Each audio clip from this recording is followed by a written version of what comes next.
Hey, welcome again. Another Brewery Underground podcast is underway, and well, you know what? There are a lot of fantastic breweries around the city of Nashville. Wouldn't you say so there, Scott Touron? Absolutely. How are you, sir? Yeah, I'm good. yes. I'm good. And I think there's one in particular that's really really pretty good. Wouldn't you say that there's one in particular that we're going to talk about today? Yeah. As a matter of fact, you went recently, and I was there last night because I had to make sure I got there before we did this. So I wanted to make sure I saw it, in person. So it's going to be one that people are talking about. Well, hey, let's say hi to Anthony Davis. He is the president and owner of East Nashville Beer Works in East Nashville, and now Lebanon too. Anthony, how are you? I'm great, guys. Thank you so much for having me. Good to be here. Welcome. Thanks for joining us. Yeah. Well, hey, first, before we get going, happy yep. International Stout Day, everybody. Oh, we're going to just get that out there. I got the opposite here with me. I'm drinking our Tennessee Sipper, but cheers to that. Cheers to that. Cheers. Love me some stouts, but you know what? In the honor and tradition that we always do kick off a beer, I'm actually drinking the East Nashville Beer Works, the Miro. Oh, our flagship beer. Our flagship beer. I've got the Sipper. I've got East Bank as a backup. These are two of the other core beers. So thank you for that. That's awesome. Okay. I would like to say that I have the same exact beers Anthony has. You can't see them through my background, but I have the East Bank and the Sipper. So great minds, awesome. If I may say. I saw the East Bank logo came in for a minute. That's awesome. Cool. Yeah. And the Sipper. So yeah, cheers to both of you guys. Yeah, cheers, gentlemen. Cheers. Yeah, way to kick things off. Well, Anthony, I would imagine that it's always a busy time for you guys in the brewery business, but I guess we should just start from the beginning. I mean, you opened up your first location in East Nashville in 2016, and really, I mean, since that time, how fun of a ride has it been for you, man? It has been quite an adventure. Yeah, we just celebrated 8 years in August. Like you said, opened back in August of 2016, with the kind of the mission to be something a little different in town. At the time, I mean, you guys remember, we had a few different waves of breweries kind of open up. You had the OGs, Blackstone, and then Yazoo came on in like 03 or whatever. And then you had sort of that wave where you had Zons and Tennessee Brew Works and Jackalope, and those kind of guys. Fat Bottom was in there. And then we were in that next, I would call the next wave of the 15, 16, 17-ish. We like to call ourselves the cool kids. It was like Southern Grist and Smith & Lentz and New Heights and us were sort of the four. There may have been a couple others. I apologize if I left somebody out, but those were Bearded, of course. Yeah, Bearded, New Heights, Southern Grist, Smith & Lentz, us, all in that kind of time frame. And our thing was, what we were trying to do was just something a little bit different, more of a place-based brewery, more of a taproom-driven brewery. We knew we were at the time, once that next wave happened, there was like 20 to 25 breweries. Only about 4 of us had food, for example. And it was like us. TBW actually didn't have it then. Tailgate Us. Fat Bottom did some pretty good food, a couple others, but it wasn't a big thing back then. And our mission was, to be really a third place for you, like your home, your work, your coffee shop, your home, your work, your brewery, was to have food, to have outdoor space. Also, I had young kids at the time. I actually only had my first one when we opened, but was planning on another, and just to be really family friendly too. And I'm sure we'll talk about that. That blossomed even more over the years, but that was our initial mission back in 2016, was just be that really taproom driven brewery and do something a little bit different in the market. Yeah, I think family friendly, you go on your website and that's something you guys really emphasize, and going to your location there in East Nashville, and we'll talk about the Lebanon location in a moment, which is really family friendly on steroids. And that's a compliment, by the way. It's everything on steroids that we do. Yeah, for sure. Yeah, exactly. So talk about the importance of that and why that is such a big thing for you guys. Yeah, that was that was kind of that next thing. We knew we wanted to be family friendly. I knew I had a little kid at the time, and I just thought, man, there's really something missing for us. And I knew when I went to, I would go to breweries everywhere on vacation, that sort of thing, and just a place you can take your children with you, And there certainly are some restaurants that are that way, but not even that many. And you're sitting there thinking. I was thinking to myself, well, like, what's my favorite thing to do is just sit in the backyard with a couple craft beers and watch the kids play. Like that's honestly like where that kind of idea stemmed from. And like, why not do that where you don't have to clean up after anybody? You get to go to a place and do it at someone else's place. And so we got known really early as being family friendly. We had the first iteration of our beer garden didn't have that, what I call the family section, that has the playground. We added that in 2021, right at the tail end of COVID. So the first iteration though still had that pretty big beer garden, and it kind of just happened. It was like, man, families love hanging out here, and then kind of just move around and have a place. And we have the pizza menu, and our whole mission was beer is community. That's our mantra and our slogan, and that meant bringing in the community. And the community does include families and children. That meant bringing in nonprofits and then bringing in different groups that wanted to have their events there and also put on our own events. But back to the family thing, it was definitely part of it, but it just sort of took a life of its own. And then just kind of building and building over the years, it was like, wow, we are like kind of the family friendly place. You had Tailgate had a big spot over there at the west side. So they were known to be family friendly, but really other than that, it wasn't really a thing. So, everybody calls most breweries kind of family friendly because you can kind of wander in there and your kids can hang out a little bit, and it's different than a bar. So everybody's a little bit community, everybody's a little bit family friendly, but we kind of just, I definitely realized like that's sort of becoming a niche for us, and that's where I want to be anyway. So in 2021, like during COVID, it's finally able to sort of like expand that beer garden a little bit and to the other side. And I was like, I'm going to build a family section, also sort of push that action over there. I think it'll help everybody else over here. If you want to have your dog, or if you want to like be older or single or like not family, you're kind of over here. And then it did push this. Sometimes it gets a little out of control, and we admit that, and we try to do our best. But like we kind of set the family zone on the other side there. And there's a fenced-in playground. They can kind of be in there, and then there's 10 or so family tables, and other people can sit over there. But that's just kind of became the family section. So 2021, we were really able to like take ownership of it, and then it's just like that really just changed our business too. I mean, that just changed everything. It just took off. I mean, I had no idea it would take off that much, but it was just like I'm going all in with our concept, and it just took off for us. Yeah, because it's nice when you see that, like if he and I just go hang out there, you can see not only is it just like a family, multiple families will come together, whether they're having a little birthday party or something, and it's like, hey, let's all hang out here. And suddenly you have 20 people that show up at the brewery and hang out, and they can do that, and it's fun for everyone. The adults can do some adult things, and the kids can go over there and play on the playground. Yep. And we gotta make sure they parent, like that's kind of the challenge sometimes. And then most are very, very cool about everything and good about it. And they got to parent, they got to watch them. But yeah, it's just like, again, it's that backyard thing. We're just having a couple pints, and we got good hearty food that like you're not going to get wasted or something, because here come the pizzas, here comes the house-made hummus, salads. It's all coming to your table. And so they got plenty of food, and the kids can be fed, and we don't even have a kids menu because we do pizza. We're just like, get a cheese pizza, get a pepperoni pizza. And so, yeah, there's just something for everybody. And we do the sodas and stuff for the kids, and juice boxes and goldfish. We really just went all in on it. And we do, baby changing station in both men's and women's, and have high chairs. Just doing it right. And then again, like as you mentioned, the full playground, when we built that section, I wasn't sure I was going to go full playground. I, as you guys know, I was a Metro Council member, and I was used to what a playground cost to Metro, because they like do all the groundwork and all that stuff. And it was like 6 figures. And so I was like, well, I'm just going to like build a fenced in area, stick some toys in there. And then I kind of got to pricing, and I was like, oh, it's actually not that bad. It's not like we don't have to do it like the way a park would.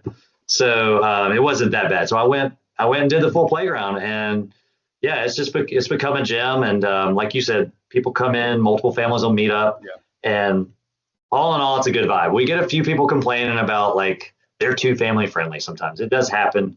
And, I just say like, look, again, beer is community. Kids are part of the community. Dogs are part of the community. Everybody's part of the community. So, we're not for everybody. If you're just like super annoyed by families, then that's fine. Yeah. I get it. But if you didn't have it, you'd have the other side complaining too. You guys aren't family friendly enough. We can't bring our Right. kids out, or just, that kind of thing too. So, you can't please everyone, but Yeah, you can't bring kids to just some regular bar normally, right? I mean, so like that bar is on every block in East Nashville. Like we have that bar on every street. Good. So like we're like one of the, as I talk to other parents about in East Nashville constantly, because I'm in elementary school with my kids and stuff. It's like, yeah, we're like where else do we go? Where do we go? Like there's Boom Baz, there's us, there's like El Fuego, a good Mexican place. There's like nowhere else to go. Nectar and Donaldson. So that's where we go, to places like us. Yeah, and if dad's got the young one Saturday afternoon, mom's out shopping, he's like, well, I want to get out of the house. Where can I go? I can take the kids. Exactly. Let's go to the brewery. Let's go to East Nashville Beer Works. Stick a couple pizzas in front of them, and we got the football games on. We got a big LED screen at East, and what we got out at Wilson is everywhere. But yeah, it's like dad can watch the games, mom can watch the games or whatever, and we also, we're kind of like the something for everybody thing is a big thing for me. Like we have a full cocktail menu now. We've always had wine and cider and other stuff. I've had a wine only license. I like to say I was a brewery pioneer on that in town, at least. I had a wine only license, man, like probably 6 years ago. And I resisted full cocktails for a while just because I didn't want to infringe on that family friendly thing. But then I was like, like California, a lot of other places have like, you have a margarita. I mean, a good Mexican place that's family friendly. I was just like, okay, I'm just going to go full cocktail. And I knew I was going to do it at Wilson County. So I went ahead and did it at East starting this past April. We went full cocktails and just a signature and a seasonal list. And that's been great. It's been cool. Like we're not having any trouble. We don't do shots. We'll do a neat pour, if you want kind of neat, but we won't do a shot. We don't have shot glasses. And it's still family friendly, and we got cocktails. Yeah. I know we have so many questions for you, but I think the timely one really want to talk about, because I know how much excitement there has to be, and I was just there, I was really excited, is talk about your second location that just opened up in Lebanon. Yeah. Because that was just weeks ago. It's almost a month. It's 3 weeks. I think we're hitting a month tomorrow. I think we soft opened on a Friday, so exactly a month ago. But it has been a whirlwind, man. It has been nuts out there. It's been very consuming, and in a good way. I mean, people are showing up. So kind of rolling it back. That we started that vision right as I was opening that family section when that took off in 21, as I mentioned earlier. We weren't really out of COVID yet, but it was like coming out of COVID. We were COVID friendly too, because we were like an outdoor thing, and that was really cool. And we opened that new section, that family friendly. And it was just like, this keeps taking off. We may need more beer. We were capped on what we could brew. We've been capped at like 2,000 barrels for years now. So there was the brewing angle of it. And then it's also like, well, if we do another place, obviously we want a big tap room, right? We are very tap room driven. That's our thing. And, so planning probably took a year, and then architecture took a year. I mean, we've been at this pretty much 3 years. So it has been a labor of love. It's been very consuming. But once we really got into the real planning of it, it was just like, let's expand the brew house so we can finally be beyond 2,000 barrels, so we can brew more beer and grow into kind of a more regional brewery.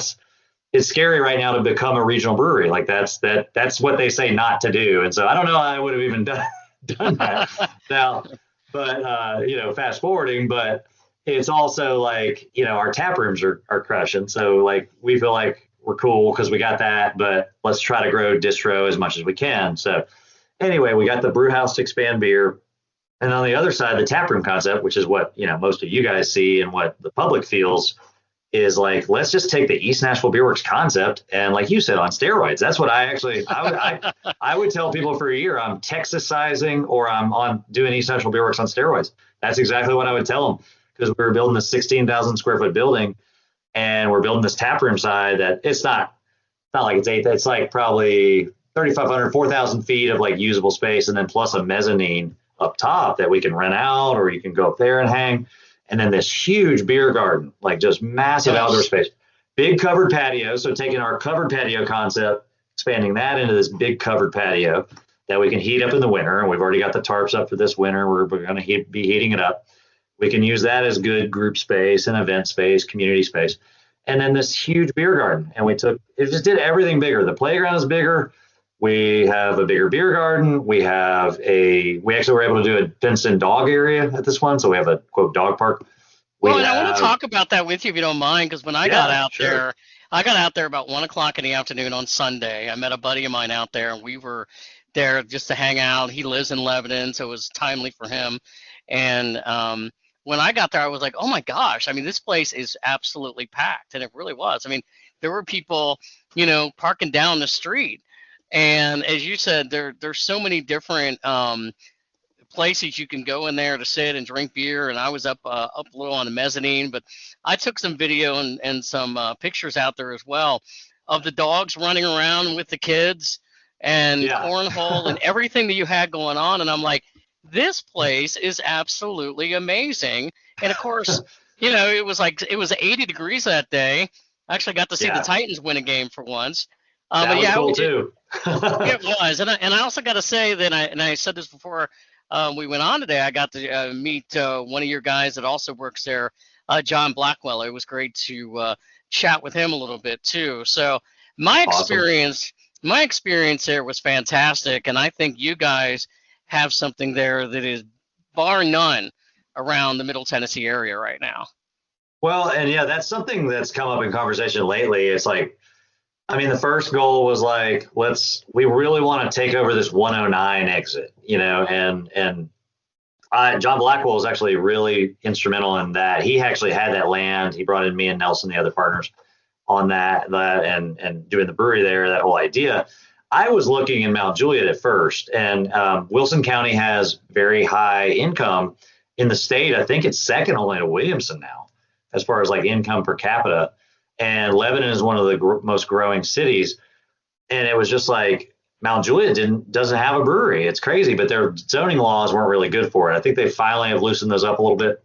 But, so I'd been looking on that, not the Providence side, but the other side of the exit for a long time. And I knew I liked Donaldson too, because I'm bullish on Donaldson. And it's kind of like, but like Tenfold had gone there. They're friends of ours. They do pizza and beer. And I was just like, okay, both of my investors are from Wilson. And so I was like, hey, let's just skip over Donaldson and Hermitage. Let's just go out there, that's fine. Like it's far enough away that it's its own market, instead of like having a bunch in inner Nashville. Like, what's another market? They're not like people that are tired of coming into Nashville to do stuff, or in their case, going into Providence, Mount Juliet all the time. So, I live in Rutherford County. And so it was kind of cool just to shoot down 840 and go over there and not be sitting in a ton of traffic. You got 840. You can go like, oh, this is nice. This is nice. We're hoping for some borough people like yourself. We're hoping for Gallatin, because the other side of 109 is Gallatin and Hendo. So I mean, it's just it's been really crazy. But we just wanted to build like a really neat concept there. So. Based on, I know you've been open a month out there, but can you tell, or have you talked to people who have visited the brewery out there, and where are they coming from currently? Can you tell?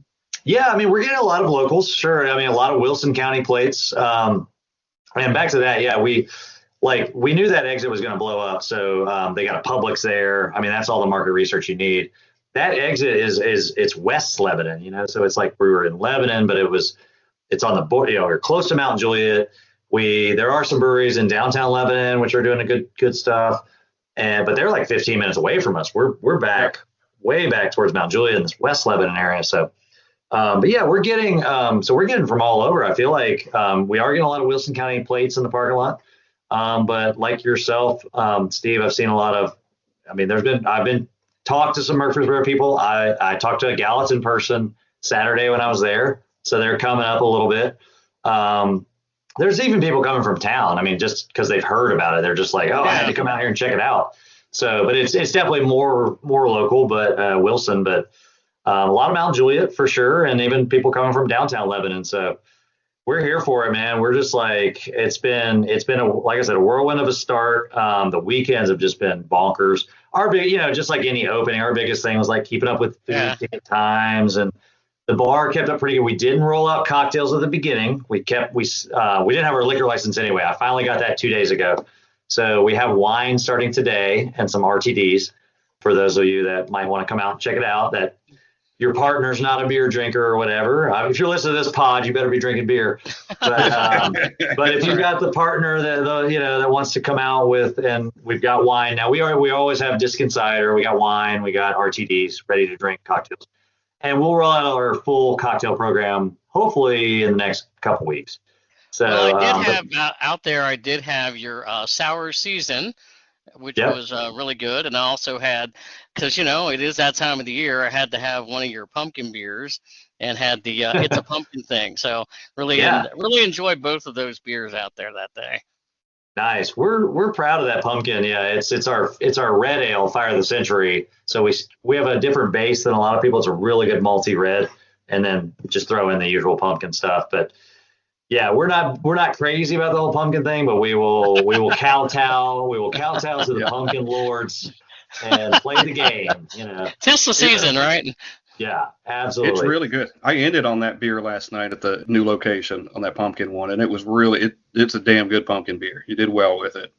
Awesome. And sour season, it's one of our 4 core. You mentioned Miramiel is our flagship honey blonde. We got the Citra IPA and our Tennessee Sipper, really light. And then sour season's our 4th core beer. Strawberry lime sour. ML Rose has that at all the ML Roses actually, and does really well with it. Mm-hmm. And interesting, you mentioned that beer, like it was a kind of a neat test to not have cocktails and really only have Diskin. A lot of women ordered sour season. A lot of people did generally. I mean, we get everybody, but like a lot of women that I think might have ordered something else were ordering that just the first couple of weeks. And we're digging it. It was awesome. It's just been that was moving really well out there. You guys had on the menu last night too, I saw, and I'm looking now on your website. I'm not sure I see it, but there were some non-alcoholic ones on there, but they were the infused ones. You know what I'm talking about? They're at the bottom of the menu. Yeah, THC. So we're doing, yes. We're really going all in on THC. We've created a little sub brand called Sky 9. We're about to roll it out in distro. We distribute through Ajax Turner here locally at the Bud House. Yeah, it is Delta 9 THC. That's why we call it Sky 9. And so, I mean, it's real weed basically in the beer, in the drink. It's not beer. There's no alcohol. Very, very legally and purposely, there's no alcohol. So it's a non-alc drink, but it's THC. And we've developed 3 flavors that we really like: a fruit punch, a citrus soda, so kind of like Mountain Dew, and an orange creamsicle. And so we've gone more kind of like the soda flavor route. And there's a bunch of these entering the market, as you've probably seen and checked out. So we're excited about it. Yeah, we're really we like what we've come up with, and they've been pretty popular. And we keep it sessionable and light. They're 5 milligrams. They're going to be 5 milligrams in a can, like a 12-ounce can. And on draft, we're doing 3 milligrams for 12 ounce, which if you get a pint ends up being 4 milligrams. So, most of the people that like have a gummy, gummies are like 20 and up. This is like really light. So you get a little body buzz or something. But for the THC drinkers, and we do other non-alc. We got the Coke guns and Coke stuff, and then we like Athletic is doing draft now. I'm a big Athletic brewing fan. I drink it at home a lot, just on my dry days, because you got to get that hop. You got to get those hops even on your dry days, boys. So I got to have it. I like Maypop. Their hop water is really good, by the way. If you want a local hop water, get the Maypop hop water. So nice. Good. They put citra hops in it. Everywhere. Yeah, I see Phenomenal. it Phenomenal. I'm curious, Anthony. Obviously you're the guy that runs things, and you have people that brew the beer. But how involved are you now from when you first started in that whole process still? I definitely still stay very involved. Certainly in the, because like with brewers and marketers and sales, there's always a kind of coming together. It's like Yeah. Mitch is our VP of Brewing Ops. Sorry, he couldn't make the call. He wanted to be here, but he's a phenomenal brewer, and then he's got some great brewers working with him.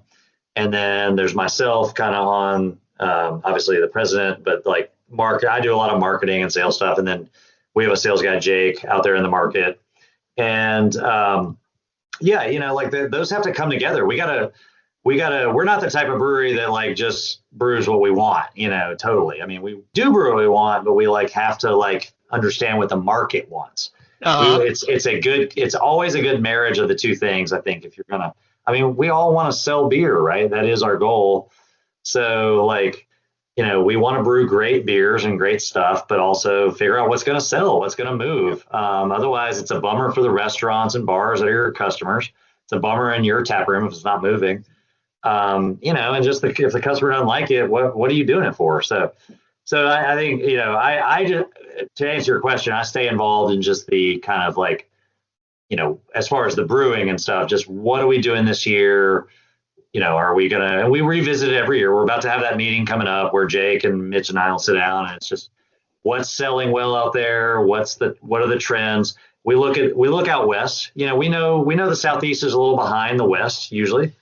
And just kind of like, what are they doing? We've been brewing a lot of, for example, hoppy lagers. Like we're real big on like, we've got right now Eagle Beach, which is a hoppy Pilsner. And then, we call one Whistle Wetter, which is like a New Zealand Pilsner. So it's just New Zealand hopped version of that. Just killer. I mean, that is like hitting really hard out west. It's not as much of a trend here, but we do some. Fatal Force, I know, has done some of those. You guys have probably seen a lot of that out there. Yeah. For people trying to be on the trend. But man, it's like that is a good sweet spot, a light body, like Pilsner-y type beer with some really good dry hops and really good aroma hops. And so we try to stay on the trend, but also like what's going to move, and figure it out from there. So I do stay active in that kind of conversation. Yeah, you got bills to pay still too, right? You got to if brewery and tap room, you got to kind of keep in business. Absolutely. And we're, this is a weird point for us. We're about to have all this beer, like I've been saying that for years, and now it's like just so y'all know, we opened the tap room. You probably saw the brew house is in there. We have not installed it. They started the install today, actually. Okay. I was just wanting to get the tap room open, man, like get that revenue coming in. This building was expensive, obviously, right, to build and do this whole crazy thing. So we got the tap room open. Now it's been a month, and now we're really trying to get the brew house going. Like we're gonna run out of beer with these like thirsty Wilson County people before too long. So we got to get brewing on the 30 barrel system. So we're doing a 30 barrel system out there. We have a 15 barrel back at East. Our plan is at East, we'll be brewing like taproom only batches, experimental, like maybe up our lager game, our lager program even more. We've been doing a lot of lagers. Like we've got a really good American lager we call the Lebanon lager. We did that for them. We really tried to brew something that was like, our goal is like as close to Mick Ultra, but like a good craft beer version, Yeah. Yep. So like it's got corn in there. It's super light. We're dialing that in. But really so back at Trinity, up in our lager game, doing stuff for the tap rooms. And then over at Wilson, anything we're canning. So all the 4 core beers, any seasonals, any specialties we're canning, because we'll have our own canning line. So that's kind of the division of what we're going to be brewing.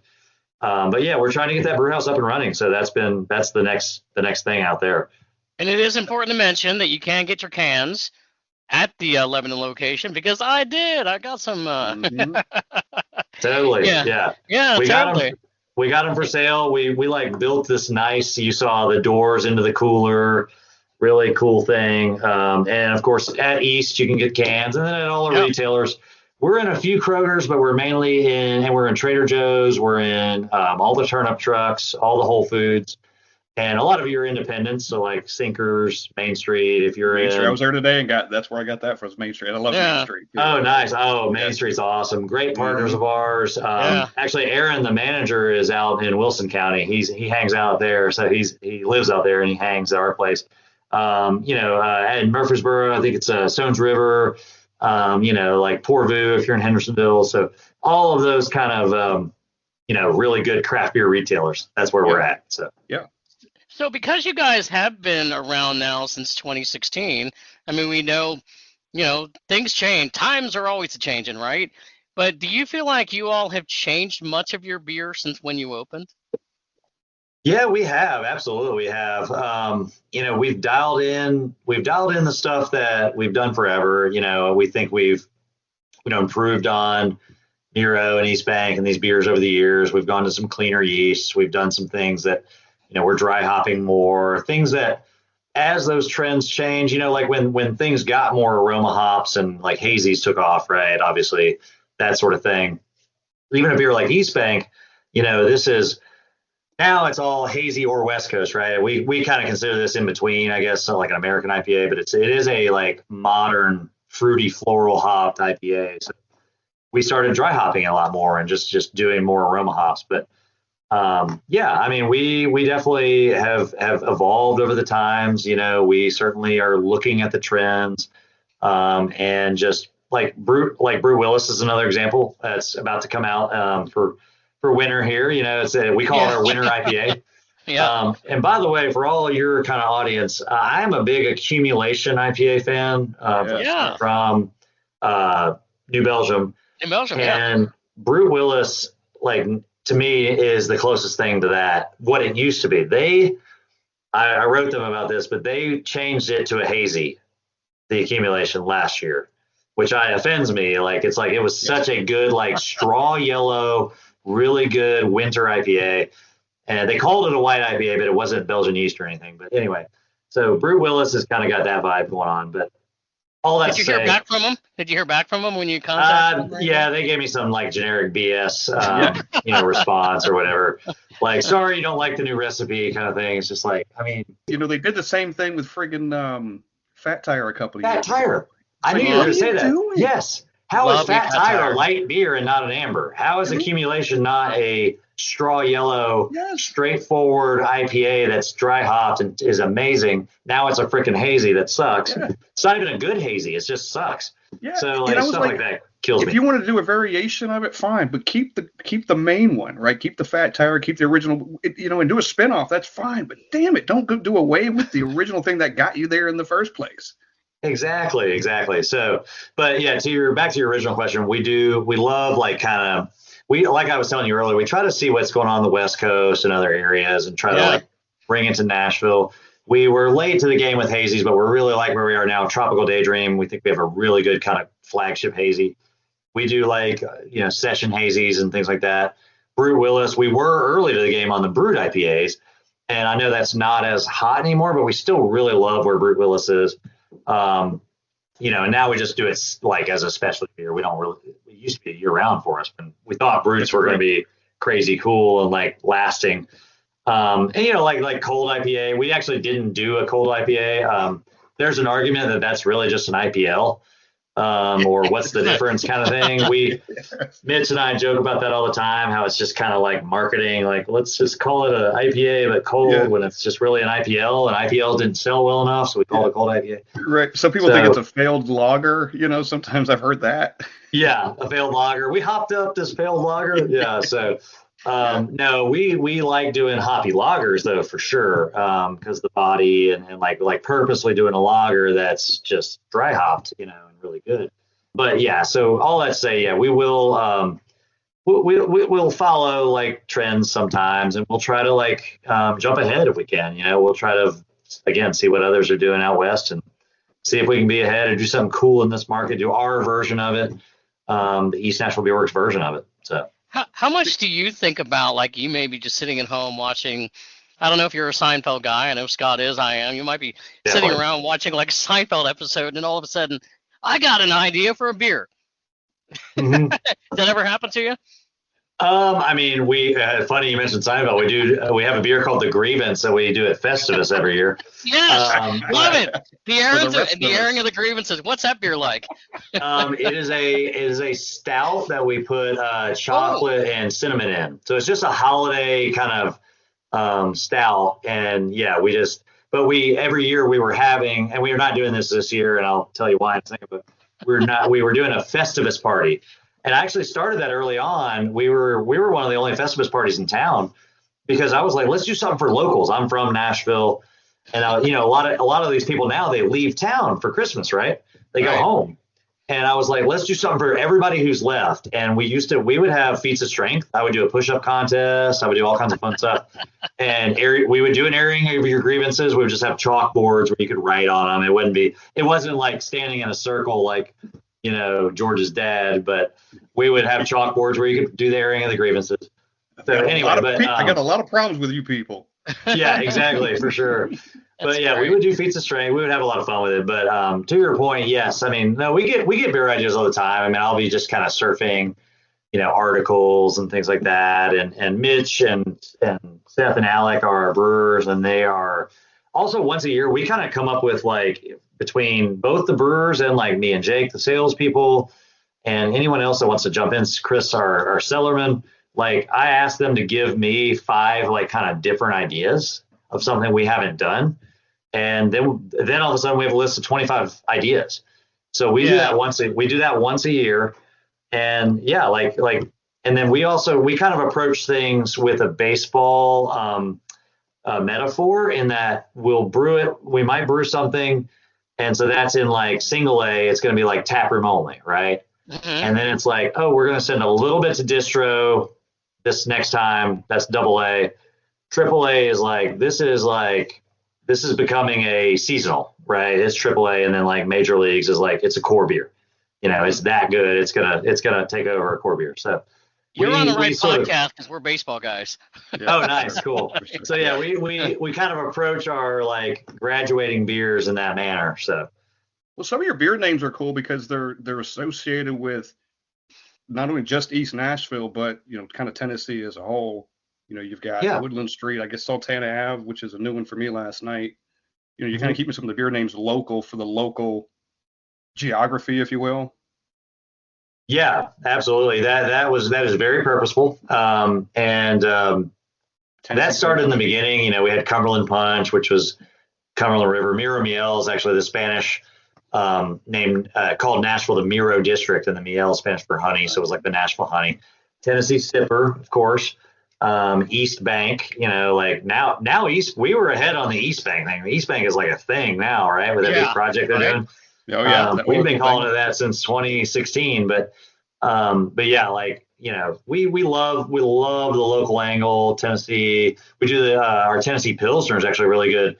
That's a beer we use all Tennessee grain. There is a farm here, and they mill it over, I think, elsewhere in like North Carolina with Riverbend malt, but we get it shipped in. But it is from a Tennessee farm, so we do a Tennessee Pilsner every year. That's really good.